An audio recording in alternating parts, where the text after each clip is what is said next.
Hello guys what's up. तो आज मैं अपने लाइफ का एक स्टोरी शेयर करूंगा।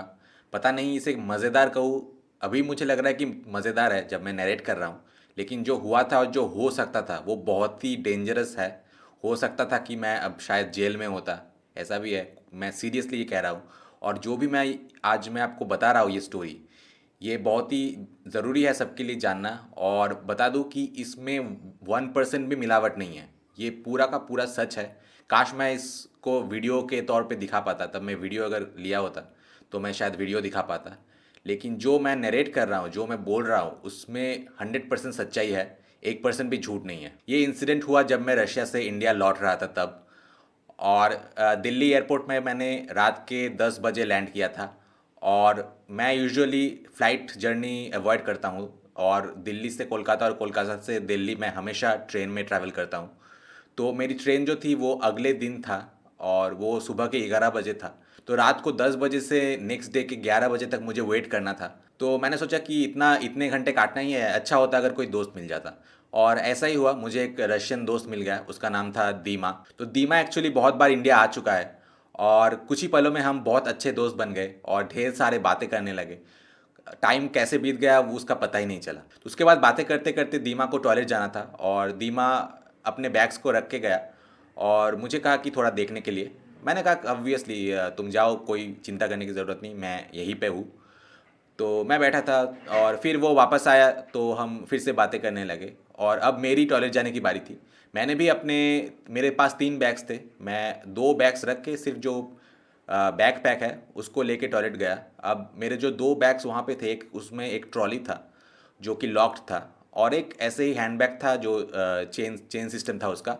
उसमें कोई लॉक नहीं था, उसमें सिर्फ कपड़े वपड़े थे। तो मैं वो रख के गया। और फिर टॉयलेट से जब वापस आया मैं, तब देखा कि दिमाग के पास के 2 सीट में मेरा सीट खाली था, लेकिन दिमाग के लेफ्ट साइड के 2 सीट में एक खूबसूरत सी लड़की बैठी है और उसकी माँ। तो मैं जब पास गया तो दीमा ने कहा, देखो ये माँ और बेटी है, ये कुछ कहना चाहते हैं, मुझे तो समझ में नहीं आ रहा है, क्या तुम कुछ समझ सकते हो? तो वो क्या कह रहे थे मुझे कुछ समझ में नहीं आया। बस इतना सा समझ में आया कि वो तुर्कमेनिस्तान से है, और वो किसी इंडियन दुकानदार ने उनको कहा है कि तुर्कमेनिस्तान से कुछ गोल्ड लाने के लिए। और वो वही एक थोड़ा सा सैंपल लेके आए हैं, और वो उस दुकान में जाना चाहते हैं। सिर्फ इतना ही मुझे समझ में आया, क्योंकि वो कौन सा भाषा बोल रहा है मुझे पता नहीं था। शायद तुर्कमेनिस्तान का भाषा है, लेकिन वहाँ पे 2-3 सेंटेंस में 1-2 वर्ड्स जो है वो रशियन के थे। तो उन्हीं से बस वही मुझे समझ में आ रहा था। बाकी जो है वो कम्प्लीटली डिफरेंट लैंग्वेज था, और मुझे समझ में नहीं आ रहा था। तो वो क्या हुआ कि लड़की उठ के फिर मेरे पास बैठ गई, और मुझे फ़ोन में कुछ दिखा रही थी। मुझसे कुछ कहने की कोशिश कर रही थी, मुझे पता नहीं क्या। और फिर फ़ोन में जो एक सीरियल के क्लिप होते हैं, ये पता नहीं, मुझे ये बहुत मैं इंटरनेट में देखा था, पता नहीं ये किस देश का है। और नॉर्मली इंडियन गानों में इसके जो क्लिप्स है वो देखे जाते हैं। तो मुझे भी ऐसा एक गाना दिखा है जो इंडियन गाना था, और उसमें ये सारे क्लिप्स थे। मुझे पता ही नहीं चल रहा था कि क्या बोलना क्या चाहती है, मुझे ये क्लिप्स क्यों दिखा रही है। और मुझे लगा कि शायद ये पूछ रही है कि ये किस फिल्म से है, शायद कोई इंडियन फिल्म से है या फिर दूसरे फिल्म से है, मुझे ये लगा। और मैं जब क्लिप्स देख रहा था मोबाइल में, उसके मोबाइल में, आई कुड सेंस कि मैं जब क्लिप देख रहा था वो मोबाइल में नहीं, मेरे आंखों में, मेरे फेस में दिख रही थी ऐसे, और एकदम करीब आके। मुझे सीरियसली थोड़ा सा एक नेगेटिव वाइब आया, मुझे लगा कि ये क्या चीज़ है, ना जान ना पहचान, ये ऐसे मेरे फेस की ओर देख रही है। तो मैंने उसे सिंपली कहा कि मुझे पता नहीं कि ये किस सीरियल से है, मुझे पता नहीं। और मैं उस मतलब सर उठा के उसकी ओर देख भी नहीं रहा था, क्योंकि पता था मुझे वो एक मतलब लिटरली मुझे तारे जा रहा था।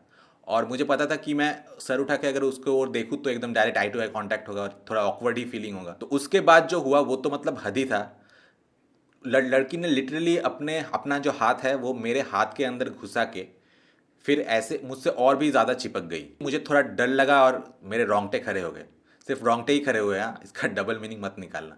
एनीवे, आपको शायद ये पिक्चर देख के थोड़ी रोमांटिक फीलिंग आ रही होगी, लेकिन सोचिए कि रियल लाइफ में ऐसा सिचुएशन ऐसा नहीं होता है। हालांकि जो आप फोटो में देख रहे हैं लगभग उसी टाइप का कुछ हुआ था। हाथ बिल्कुल वैसे ही पकड़ी थी उसने।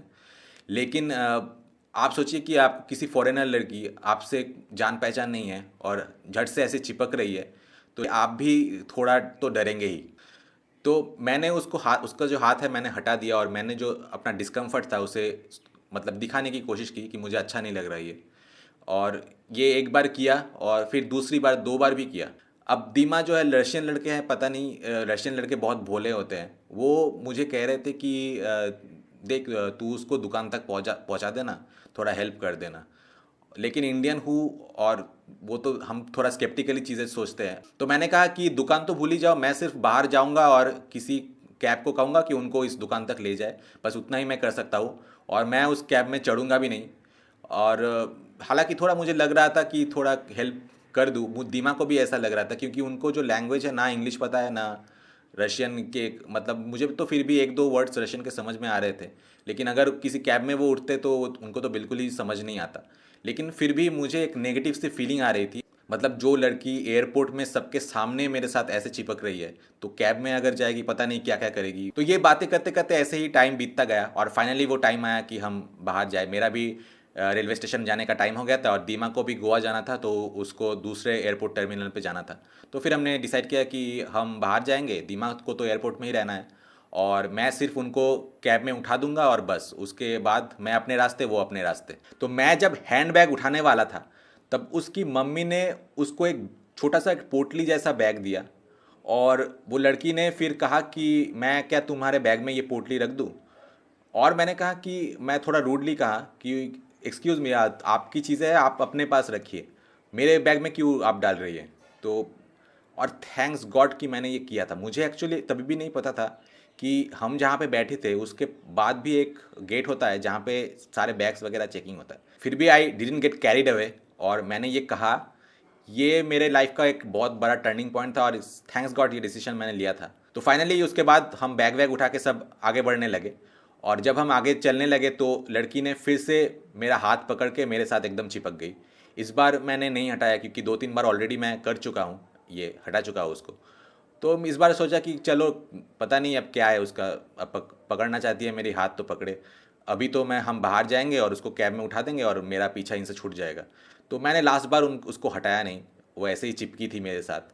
तो हम जब गेट की पास से गुजर रहे थे मैंने नोटिस भी नहीं किया था कि वहाँ पे बहुत सारे पुलिस थे और पुलिस ने कहा कि हे अपना बैग यहाँ पे डालो, बैग चेकिंग हो रहा है। तो वो जो मैग्नेटिक मशीन है जिसके अंदर से बैग जाता है वहाँ पे हमें बैग डालना था, लेकिन पुलिस ने जब ही कहा बैग डालो वो माँ और वो लड़की भागने लगी एयरपोर्ट के अंदर। और पुलिस भी पूरी चीखने लगी, पुलिस चीखने लगी और कहा कि हे तुम लोग कहाँ जा रहे हो, कहाँ जा रहे हो करके पुलिस उनके पीछे भागने लगी। और मुझे पता नहीं वहाँ वो कहाँ पे जा रहे थे, पुलिस ने उनको कैसे पकड़ा या फिर क्या हुआ मुझे कुछ पता नहीं। और मेरे पैर काँप रहे थे कि मेरे बैग से ना कुछ निकले, क्योंकि जब मैं टॉयलेट गया था तब बैग में वहाँ पे रख के गया था और जब मैं टॉयलेट से वहाँ पे लौटा था तब मैंने उस माँ और बेटी को देखा था। तो बैग चेकिंग हुआ, थैंक्स गॉड। मुझे तो लग ही रहा था कि अभी बैग पास करेगा और पीक पीक करके कुछ आवाज़ होगा और कुछ निकलेगा बैग से, लेकिन थैंक्स गॉड कुछ नहीं था। तो मैंने बस बैग उठाया और दीमा को बस बाय कहा और कहा कि तुम अपने एयरपोर्ट पे अपने टर्मिनल पे जाओ। और वहाँ से मैं दौड़ा तो नहीं लेकिन एकदम सीधा जोर से पैदल चलने लगा अपने रास्ते और पीछे मुड़ के भी नहीं देखा। लेकिन इतना समझ में आ गया कि वो पुलिस के सामने दिखाना चाहती थी कि उसका एक इंडियन बॉयफ्रेंड है और शायद उसे लगा होगा कि एक इंडियन बॉयफ्रेंड के ज़रिए वो आसानी से गेट से निकल पाएगी। दीमा जो है वो भी शॉक्ड था, वो भी सरप्राइज था कि आखिर हुआ क्या। और तो ये एक बहुत बड़ी सबक थी मेरे लिए। जनरली मुझे ये चिंता रहती थी कि शायद बैग खोल के कुछ कोई ले ना जाए, लेकिन ये मेरे दिमाग में ही नहीं था कि एयरपोर्ट में भी कोई ऐसा मतलब अपने आपके बैग के अंदर कुछ इलीगल चीज़ें डाल सकता है, क्योंकि उसको तो अपने जो टर्मिनल अपने एयरपोर्ट में उसको तो पार करना पड़ता है ना। अब पता नहीं उस पोटली के ज़रिए, वो उस पोटली में कुछ तो इलीगल था ऑफ कोर्स, वरना क्यों पुलिस के मतलब पुकारते ही वो ऐसे दौड़ते। वो ऐसे इलीगल चीज़ें लेके पता नहीं तुर्कमेनिस्तान के एयरपोर्ट में या फिर जिस देश से भी है, पता नहीं वो सच बोले भी थे कि नहीं, लेकिन जहाँ से भी है उस एयरपोर्ट में उसने वो अपना जो कस्टम है, सब जो चेकिंग है उसको कैसे पार किया होगा मुझे पता नहीं। शायद उसका कोई लिंक वगैरह कुछ तो होगा, लेकिन अभी मुझे पता चला कि ऐसे भी चीज़ें हो सकती है और ये बहुत ही अच्छा सबक था मेरे लिए।